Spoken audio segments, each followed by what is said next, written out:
Tout près de la forêt habitait une petite fille qui avait les cheveux si blonds et si bouclés qu'on l'appelait Boucle d'Or.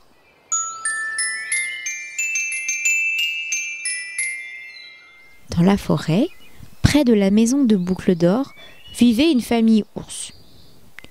Il y avait le grand ours, le papa, un ours de taille moyenne, la maman, et un petit ours. Comme il faisait très chaud ce jour-là, et parce que la soupe était bien trop chaude pour être mangée tout de suite, les trois ours décidèrent de faire une petite promenade en attendant que le déjeuner refroidisse un peu. Ils sortirent donc tous les trois, laissant derrière eux la porte de la maison entr'ouverte. Ils ne craignaient pas les voleurs. Boucle d'Or, ce jour-là, avait aussi eu l'envie de se promener dans la forêt. Et, chemin faisant, elle arriva près de la maison des trois ours. Elle frappa à la porte, mais n'entendit aucune réponse. Alors, comme elle était bien curieuse de savoir qui pouvait vivre ici, elle entra.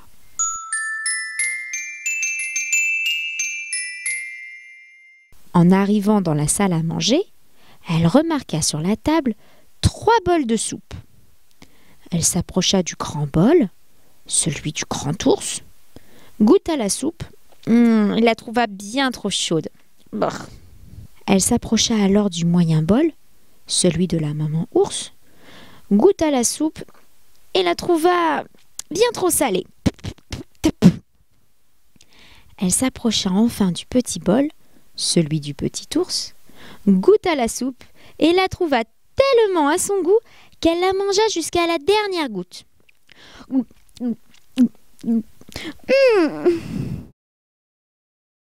Ensuite, elle voulut s'asseoir. Elle s'assit sur la grande chaise, celle de papa ours, mais la trouva bien trop haute. Elle s'assit sur la moyenne chaise, celle de maman ours, mais la trouva, oh là, un peu trop bancale. Elle s'assit alors sur la petite chaise, mais comme Boucle d'Or était trop lourde, elle cassa. « Oh, c'est pas grave, » se dit-elle. « Continuons la visite. » Elle vit alors un escalier au bout de la pièce et entreprit de le monter. Arrivée en haut, elle vit une grande chambre à coucher dans laquelle se trouvaient 3 lits. Un grand, un moyen et un petit. Elle se coucha sur le grand lit, celui de papa ours évidemment. Mais elle le trouva trop dur. Alors elle se coucha sur le moyen lit, celui de maman ours bien entendu. Mais elle le trouva trop mou. Enfin elle se coucha sur le petit lit, celui du petit ours, cela va de soi. Et elle le trouva tout à fait comme il faut. Alors elle s'y endormit. Les 3 ours, comme ils avaient terminé leur petite promenade, rentrèrent à la maison. Le papa ours, voyant son bol, s'écria : « Oh, quelqu'un a touché à ma soupe !» La maman ours, voyant son bol, s'exclama : « Quelqu'un a touché à ma soupe !» Le petit ours, regardant son bol, dit : « Quelqu'un a mangé toute ma soupe !» Papa ours avança dans la pièce et vit sa chaise. « Oh, quelqu'un s'est assis sur ma chaise !» Maman ours, s'avançant alors vers sa chaise, affirma : « Quelqu'un s'est assis sur ma chaise !» Et le petit ours, comme il se doit, s'approchant à son tour, pleurnicha : « Quelqu'un a cassé ma chaise !»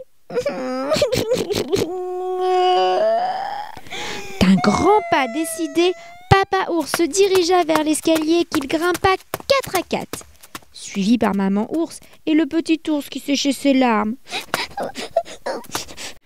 Papa ours, une fois dans la chambre, avança vers son lit.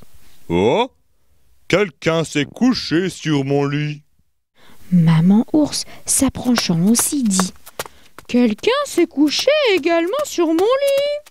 Et le petit ours s'étonna alors. « Y a quelqu'un sur mon lit ?» Boucle d'Or, réveillée par la voix des ours, ouvrit les yeux et vit les 3 ours penchés au-dessus d'elle. Bien sûr, les ours n'étaient pas méchants, mais elle eut très peur, et voyant la fenêtre ouverte, elle s'y précipita et sauta par-dessus pour courir vite jusqu'à chez elle. Voilà ce qui arrive quand on rentre chez les gens sans y être invité. Les 3 ours ne la revinrent plus jamais. Il était une fois, dans un pays lointain, une sorcière bien triste. La raison de son chagrin était qu'elle ne pouvait pas avoir d'enfant. Elle se disait que si elle avait une fille, elle pourrait lui confier ses plus grands secrets et lui transmettre ses pouvoirs. Un jour, elle prit une décision. Elle enlèverait la première petite fille qui naîtrait dans les environs et l'élèverait comme son propre enfant éloigné du monde. Le pouvoir de ma magie régnera à jamais sur le monde! Non loin de la maison de la sorcière, vivait un couple de jeunes fermiers. Un jour, la jeune femme vint annoncer à son mari une grande nouvelle. Elle s'avança vers lui et lui dit « Nous allons bientôt avoir un enfant. » Malheureusement, leur joie fut de courte durée, car la jeune femme tomba gravement malade. À mesure que les jours passaient, elle perdait de plus en plus de poids. Si elle ne guérissait pas très vite, elle risquait de perdre le bébé. Son mari essaya tous les remèdes, toutes les herbes médicinales qu'il trouva, mais rien n'y faisait. Le dernier médecin qu'ils consultèrent dit au mari qu'il n'y avait qu'un seul moyen que sa femme guérisse. « Écoutez, il y a une sorcière qui vit près d'ici. Elle a une herbe qui peut guérir votre femme. C'est la seule personne qui puisse vous aider. » Le brave homme rassembla tout son courage et alla se présenter chez la vilaine sorcière. Il frappa à sa porte. « Vous osez venir chez moi et frapper à ma porte? Vous devez avoir un problème important. » Ma femme est malade et elle va très mal. J'ai entendu dire que vous aviez en votre possession les meilleurs remèdes pour les cas comme le nôtre. » Ah oui? Et pourquoi accepterais-je de vous aider? Je vous en supplie, ne me renvoyez pas. Ma femme est enceinte. Si elle ne guérit pas très vite, je perdrai ma femme et mon enfant. En entendant ces paroles, la sorcière changea d'avis et décida de leur venir en aide. Très bien, dans ce cas, j'accepte de vous aider. La sorcière lui donna une herbe pour sa femme. Donnez un morceau de ces feuilles de réponse à votre femme tous les jours. Elle guérira rapidement. Heureux et soulagé, le jeune homme courut chez lui. Sa femme mangea un morceau de la plante chaque jour et commença petit à petit à reprendre du poids. Mais au bout de quelques jours, il ne restait plus rien de la plante que la sorcière avait donnée. La jeune femme retomba malade. Cette fois, son état s'aggrava encore plus vite. Son mari n'avait pas le choix. Il fallait qu'il retourne frapper à la porte de la sorcière. La vilaine femme savait que le pauvre homme reviendrait. Elle avait préparé une poignée de graines pour lui. « Voici des graines de la plante qui soigne votre femme. Tenez, emportez-les chez vous et plantez-les dans votre jardin. Vous aurez assez de feuilles pour sauver votre femme et votre enfant. Mais attention, je vous les laisse à une condition. Si votre bébé est une fille, vous devrez me donner l'enfant. » Non, c'est impossible, je ne peux pas accepter. À vous de voir. La sorcière lui ferma la porte au nez. L'homme rentra tristement chez lui. Il n'osa rien raconter à sa femme. Plus les jours passaient, plus l'état de la jeune femme s'aggravait. Sachant sa femme et son bébé en danger, le pauvre homme n'arrivait plus à dormir. S'il refusait la proposition de la sorcière, il était sûr de perdre la mère et l'enfant.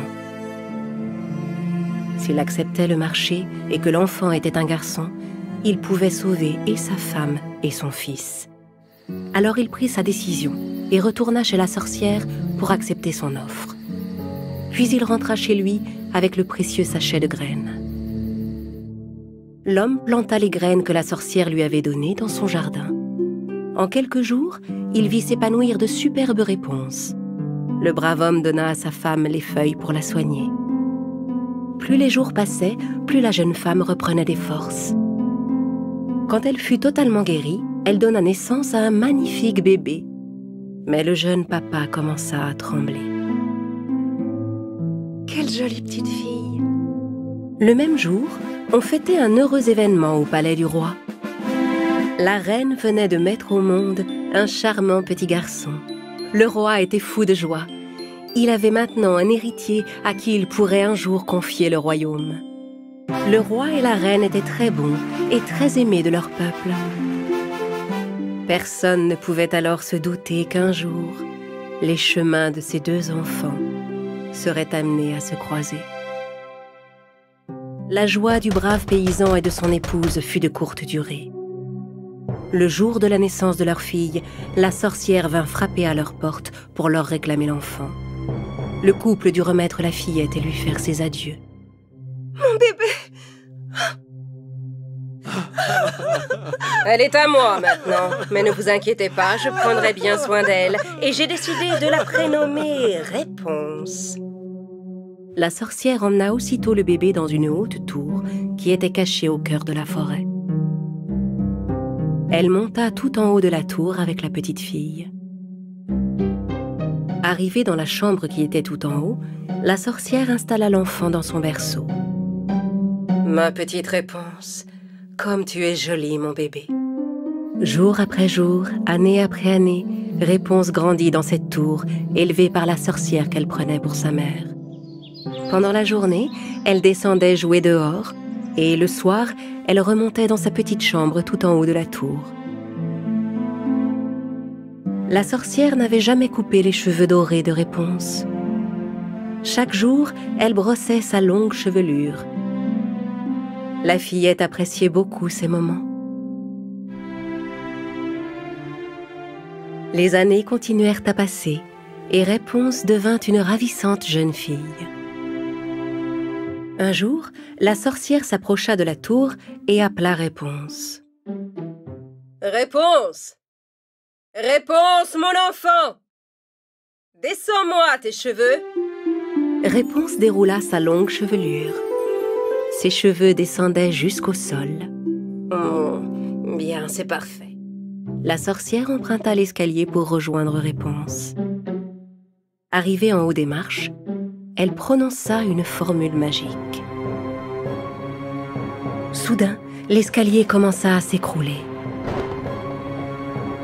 Aucun sort au monde, aucune formule magique ne pourra jamais reconstruire cet escalier.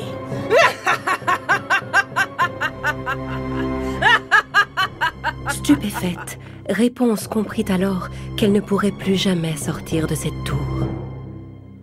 La sorcière utilisait les cheveux de Réponse pour descendre de la tour chaque matin. Et le soir, elle revenait au pied de la tour et appelait. Réponse! Réponse! C'est ta mère, mon enfant. Descends-moi tes cheveux. Quand elle entendait la voix de sa mère, Réponse laissait descendre ses longs cheveux dorés. Et la sorcière s'agrippait pour remonter jusqu'à elle. Mère, pourquoi ne me laissez-vous plus jamais sortir de la tour? Pourquoi me gardez-vous enfermée ici? Ma chérie, je t'aime tellement. C'est pour ton bien, crois-moi. Je ne cherche qu'à te protéger de la méchanceté du monde. Réponse passait toutes ses journées à sa fenêtre, à chanter et à parler aux oiseaux qui lui rendaient visite. Pendant ce temps, dans le palais du roi, le prince qui était né le même jour que Réponse avait grandi et était devenu un beau jeune homme.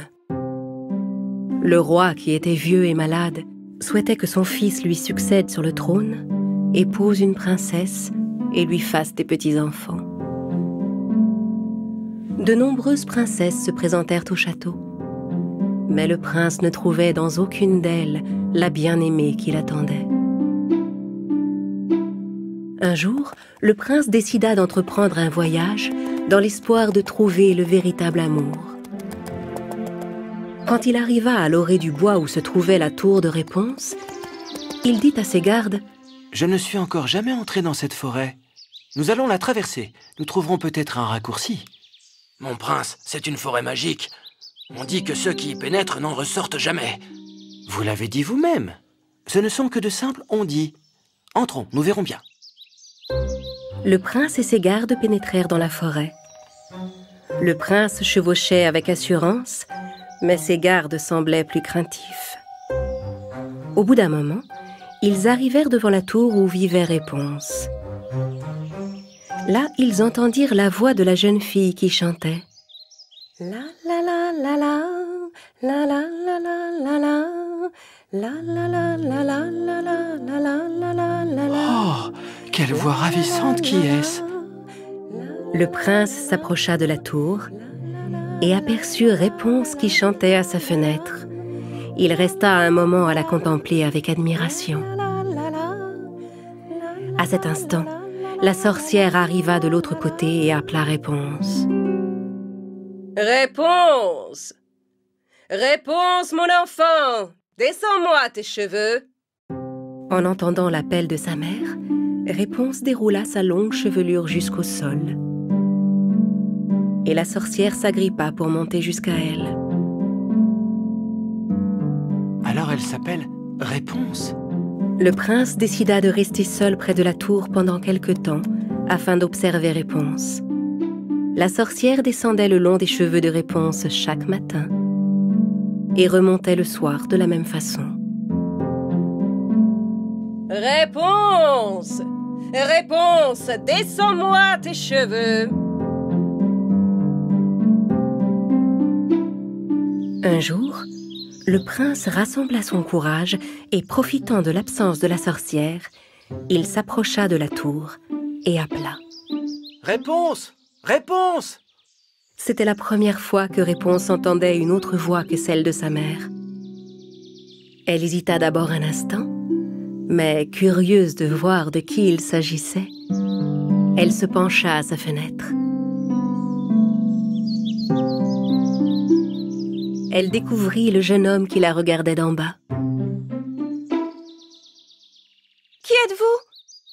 Comment connaissez-vous mon nom? » Je suis le prince de ce royaume. J'ai entendu votre belle voix et j'ai eu envie de vous rencontrer. Je n'ai pas le droit de parler aux étrangers. Allez-vous-en. Je ne vous ferai aucun mal, je vous en donne ma parole. Descendez, j'aimerais vous parler. Je ne peux pas descendre, il n'y a pas d'escalier. À cet instant, Réponse aperçut sa mère qui revenait. Dépêchez-vous, allez-vous-en. Ma mère ne doit surtout pas vous voir. Le prince alla vite se cacher dans les buissons. Arrivé au pied de la tour, la sorcière appela. Alors Réponse déroula ses cheveux et la sorcière monta. Le prince repassa voir Réponse tous les jours et devint peu à peu ami avec elle. Certaine qu'il ne lui ferait aucun mal, elle lui descendit ses cheveux pour le laisser monter. Le prince s'agrippa à sa chevelure dorée et commença à grimper. Réponse était tout émue de voir une personne qu'elle venait à peine de rencontrer se tenir juste devant elle. Mais pourquoi ta mère t'enferme-t-elle dans cette tour? Mère me dit que c'est pour me protéger de la méchanceté du monde. Elle ne veut que mon bien. Mais enfin, c'est ridicule. Comment peut-on enfermer son enfant dans cet endroit? Bien sûr, c'est vrai que le monde peut parfois se montrer cruel et dangereux, mais il est aussi rempli de beauté. Réponse était curieuse de voir si ce que disait le prince était vrai. Elle n'avait qu'un seul désir, c'était de sortir et de découvrir le monde. Alors les deux jeunes gens décidèrent de s'enfuir ensemble. Ce soir-là, quand la sorcière revint à la tour, elle vit que Réponse avait laissé ses cheveux déroulés jusqu'au sol. Réponse m'a sûrement vu arriver de loin, et elle a descendu ses cheveux. Quand elle arriva en haut de la tour, elle découvrit la chevelure de Réponse solidement attachée à un anneau de métal. Mais aucune trace de la jeune fille. Furieuse, elle comprit que sa fille s'était enfuie. Réponse avait coupé elle-même ses cheveux, les avait attachés à l'anneau et s'en était servie pour s'enfuir de la tour avec le prince. Réponse! Ah! Petite ingrate, comment as-tu osé me trahir? Pendant ce temps, le prince et Réponse sortirent de la forêt. Cette rumeur de forêt magique avait été répandue par la sorcière elle-même, afin que personne ne vienne s'approcher de la tour de Réponse. La jeune fille et le prince arrivèrent enfin au château. Le prince fit entrer Réponse pour la présenter à ses parents. Quelle ne fut pas sa surprise de découvrir le roi qui se tenait debout devant lui en parfaite santé. Oh! Père, on dirait que vous êtes guéri. Comment est-ce possible? Grâce à une merveilleuse plante médicinale, mon fils. Comment s'appelle-t-elle déjà? Ah, je sais. Réponse. Réponse? Le prince raconta à ses parents tout ce qui s'était passé. Alors le roi leur expliqua qu'un vieux couple de paysans lui avait donné l'herbe pour le soigner. Et il leur parla de la vilaine sorcière et du chagrin qu'elle avait causé à ces pauvres gens en leur enlevant leur enfant le jour de sa naissance. Le prince et Réponse se rendirent ensemble dans la maison des vieux fermiers. Dès qu'elle aperçut la jeune fille aux cheveux dorés, la femme comprit qu'il s'agissait de sa petite Réponse qu'on lui avait arrachée. Ma fille! Oh, ma fille! C'est toi, enfin, je t'ai retrouvée!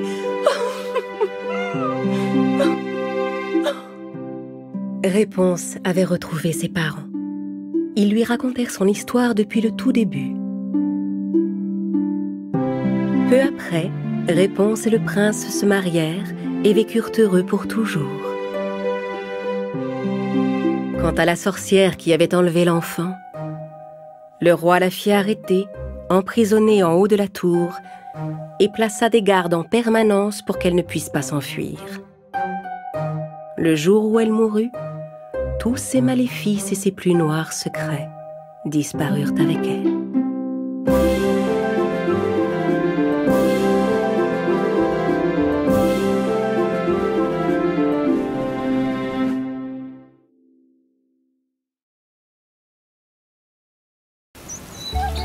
C'est une histoire qui parle d'amitié et d'un amour inconditionnel pour la nature.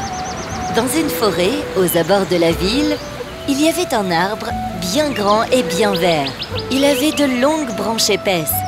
Ses innombrables feuilles vertes éclatantes flottaient au vent avec grâce. Les oiseaux venaient de très loin pour s'asseoir sur ses branches et siffloter leurs chansons. C'était un bel arbre bien heureux. L'arbre avait une complicité très spéciale avec un petit garçon d'une ville voisine. Le petit garçon venait tous les jours jouer avec l'arbre après l'école. Il mangeait des pommes de l'arbre et jouait à cache-cache avec lui. Ils discutaient pendant des heures. Le petit garçon partageait tout avec l'arbre. Ses idées, ses projets d'avenir, ses pensées et tout ce qu'il se passait à l'école.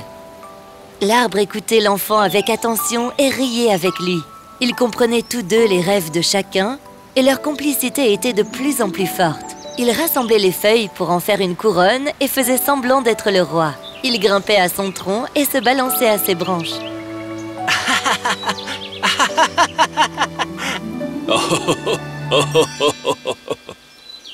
L'eau est tellement propre et si étincelante. Oui, c'est vrai. Tu as de la chance. Tu as la meilleure vue. L'eau étincelante, le soleil couchant, la petite brise. Pas étonnant que tu sois si heureux. Je pourrais vivre ici pour toujours. L'eau, le soleil et la brise seront toujours présents. Je suis content de pouvoir le partager avec toi. L'arbre, tu es le meilleur, je t'adore. Et je t'adore aussi. Ils discutaient avec l'arbre pendant des heures. Après avoir joué et bavardé, le petit garçon, fatigué, s'endormait à l'ombre. Le temps passa et le petit garçon grandit et se fit de nouveaux amis. Il finit par être occupé et passer moins de temps avec l'arbre. L'arbre chérissait chacun des petits moments passés avec le garçon. Ne détestes-tu pas quand le soleil se couche ou quand tu perds tes feuilles en hiver? Je deviens triste, oui. Mais je sais que le soleil sera de retour le lendemain et les feuilles repousseront au printemps. J'aime bien les attendre d'ailleurs. Tu as raison. Mais le coucher du soleil est aussi tellement beau. Tu as de la chance, l'arbre. Tu as une vue magnifique. Je pourrais vivre ici pour toujours. Pour la chance, je ne sais pas trop. Mais en tout cas, le soleil est toujours là. Je l'aime le plus quand je le vois avec toi. Tu pourrais vivre ici pour toujours. Je sais que ça te plairait. Ce n'est pas si facile. Tu n'as pas de responsabilité. Je dois travailler et devenir quelqu'un. Je dois construire mon avenir. Je veux être heureux dans la vie. N'es-tu pas heureux maintenant? Bien sûr, mais j'en veux plus. Et petit à petit, le garçon arrêta de rendre visite à l'arbre. L'arbre se retrouva souvent seul, à attendre le garçon. Et un jour, le garçon rendit visite à l'arbre. L'arbre fut heureux de le voir. Son cœur battait à chaque pas que le garçon faisait vers lui. Se redressant, l'arbre appela le garçon. « Viens, mon ami. Viens grimper sur mon tronc et te balancer à mes branches. Mange mes pommes et sois heureux. » Je suis trop grand pour grimper au tronc et me balancer à tes branches. Regarde le coucher du soleil. Tu as toujours aimé le regarder. Je suis occupé maintenant. Je veux acheter des choses. Je veux voir le monde. Pourquoi as-tu l'air triste? L'arbre, je veux de l'argent. Dans le vrai monde, on a besoin d'argent pour être heureux. L'arbre ne voulait pas voir le jeune garçon triste. Prends mes pommes, mon garçon, et vends-les sur le marché. Comme ça, tu auras de l'argent. Je suis désolé. Je n'ai pas d'argent à te donner. Mais seulement des feuilles et des pommes. Vraiment, l'arbre? Je peux faire ça? Cela te rendra-t-il heureux? Oh oui! Merci, l'arbre! Tu es le meilleur! Alors le garçon grimpa à l'arbre, cueillit toutes les pommes de l'arbre et les emporta pour les vendre au marché. L'arbre était content d'avoir pu aider le garçon. Mais le garçon ne revint pas pendant un long moment. Et l'arbre devint triste. Les années passèrent. Les oiseaux arrivèrent, sifflèrent leurs chansons et repartirent. Et l'arbre attendit, se tenant droit et haut avec ses longues branches. Au bord de la falaise, il attendait que le garçon revienne. Et un jour, le garçon réapparut. L'arbre se secoua de joie. « Viens, mon garçon! Grimpe le long de mon tronc, balance-toi à mes branches et sois heureux. » Je n'ai pas le temps de grimper aux arbres. Je suis trop occupé. Je suis marié maintenant. L'arbre, j'ai une femme et des enfants. Tu as vraiment grandi, dis donc. Mais pourquoi n'as-tu pas l'air heureux? C'est pourtant ce que tu voulais. Je suis inquiet, l'arbre. Je serais heureux de pouvoir construire une maison pour ma famille. Je veux qu'il soit au chaud et en sécurité. Je n'ai pas de maison à te donner. La forêt est ma maison. Mais ici, j'ai des branches. Tu peux couper mes branches et bâtir une maison avec. Et tu pourras être heureux. Merci, l'arbre. Le garçon grimpa à l'arbre et coupa toutes les branches pour les emporter. L'arbre fut content d'avoir pu aider le garçon. Mais le garçon ne revint pas pendant un long moment. Et l'arbre redevint triste. Les années passèrent, mais le garçon ne revint pas rendre visite à l'arbre. L'arbre ne pouvait plus parler aux oiseaux, car ceux-ci n'avaient pas d'autre choix que lui tourner autour et repartir. Il n'y avait plus de branches pour les faire asseoir et chanter leurs chansons. À terre, l'arbre demandait toujours aux oiseaux des nouvelles du garçon, mais personne ne l'avait vu. L'arbre devint solitaire. L'arbre se tenait là, au bord de la falaise, essayant d'apercevoir au loin le garçon. Il vit la ville changer. L'arbre pouvait voir les pâturages au loin être rasés et remplacés par des routes et des immeubles. Il vit les arbres se faire couper et déraciner, tandis que des tours furent construites sur des terrains verts. Plus de gens arrivèrent encore pour couper la forêt et construire leurs maisons. La forêt était en train de perdre toute sa verdure. L'arbre fut triste de voir sa maison ainsi détruite. Mais que pouvait-il faire? Il n'était qu'un tronc. L'arbre était vraiment très seul maintenant. Pourtant, il continua d'attendre sans relâche le jeune garçon. Et un jour, le garçon rendit visite à l'arbre. Il était maintenant devenu un jeune adulte. L'arbre était si content de revoir le garçon qu'il pouvait à peine parler. Mais le garçon avait l'air très triste. Le garçon s'assit, s'adossa à l'arbre et se mit à pleurer. Cela brisa le cœur de l'arbre de le voir ainsi pleurer. L'arbre n'avait plus de branches pour pouvoir lui tapoter l'épaule. Il n'avait plus de pommes pour le consoler. Il ne pouvait lui donner que son tronc pour le soutenir. Que se passe-t-il, mon garçon? Pourquoi es-tu si triste? Ma femme m'a quitté, et mes enfants ne se soucient plus de moi. Je ne veux pas vivre dans un endroit où personne ne m'aime. Tout ce que je souhaite maintenant, c'est partir loin d'ici. Je ne veux plus vivre ici. Tu es toujours en train de courir après le bonheur, mon garçon. Tu devrais plutôt rester ici et laisser le bonheur venir à toi. Il n'y a pas de bonheur ici. Si seulement je pouvais construire un bateau et voguer sur les eaux étincelantes, m'allonger sur le bateau et prendre un bon bain de soleil. Seras-tu alors enfin heureux? Oui, je serai en paix et heureux. Eh bien, coupe mon tronc et construis ton bateau. Alors tu pourras partir en mer. Vraiment? L'arbre, merci, tu es le meilleur. Le garçon prit ses outils et coupa le tronc de l'arbre.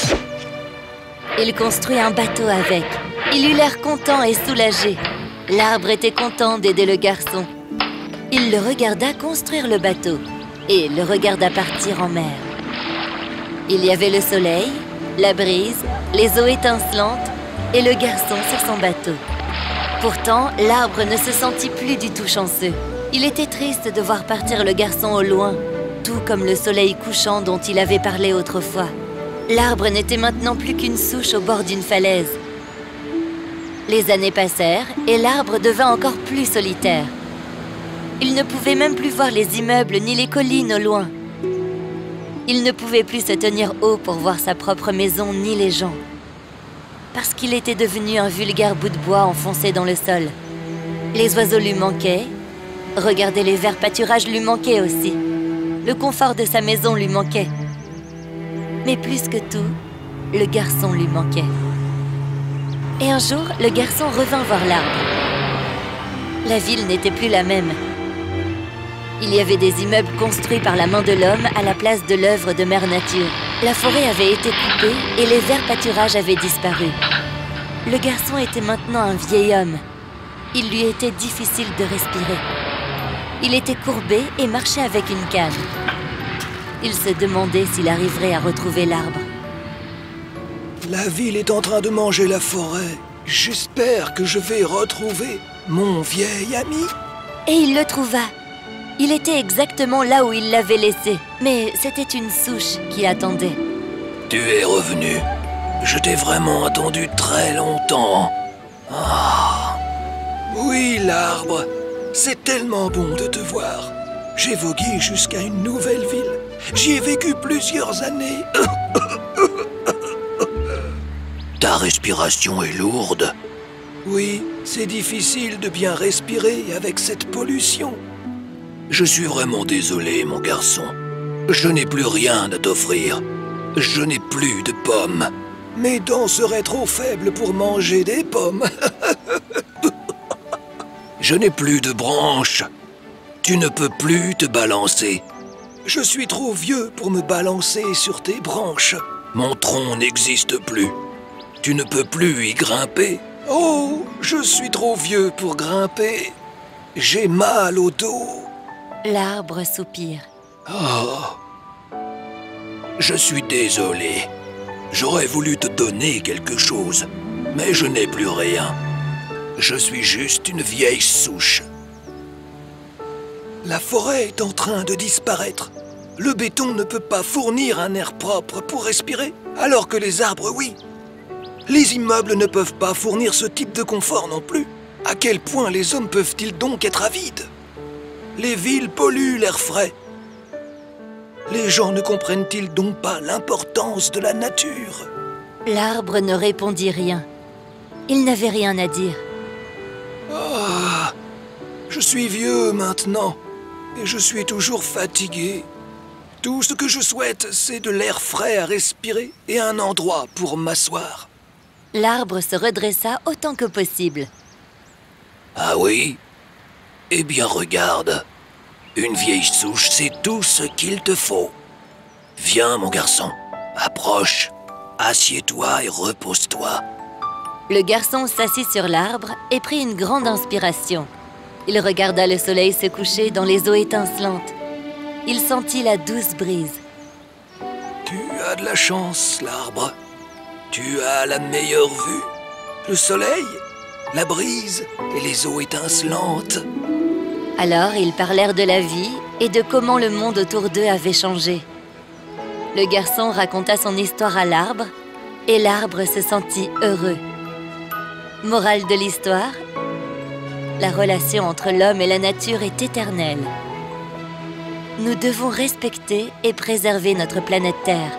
Rappelle-toi bien, les arbres ont besoin de l'homme et l'homme a besoin des arbres. Préserve les forêts, préserve la nature.